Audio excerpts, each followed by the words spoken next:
ఈ వీడియో ఆంధ్రప్రదేశ్ ఏలూరు జిల్లా collector SP గారికి, తెలంగాణ రాష్ట్ర భద్రాద్రి జిల్లా కలెక్టరేట్ ఎస్పీ గారికి చేరే వరకు షేర్ చేయగలరు. ఆంధ్ర తెలంగాణ సరిహద్దు ప్రాంతం ఆంధ్రప్రదేశ్ రాష్ట్రం ఏలూరు జిల్లా కుక్కునూరు మండలం వేలేరు గ్రామంలో సంక్రాంతి పండుగ సందర్భంగా అనుమతులు లేకుండా కోడిపందాలు, పేకాట, అన్ని రకాల జూదం నిర్వహిస్తున్నారు.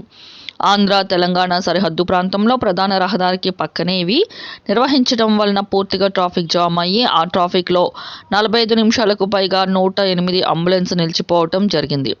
అత్యవసర చికిత్స కోసం 108లో ప్రాణాపాయ స్థితిలో ఉన్న పేషెంట్ ఉంటే పరిస్థితి ఏమిటి? 45 నిమిషాల 108 అంబులెన్స్ ఆ ట్రాఫిక్ జామ్లో అవ్వటం చాలా దారుణం.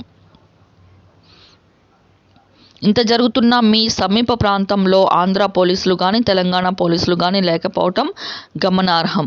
ఆంధ్ర తెలంగాణ పోలీసుల కనుసన్నల్లోనే ఈ వ్యవహారం మొత్తం జరుగుతుందని ప్రజలు అభిప్రాయపడుతున్నారు.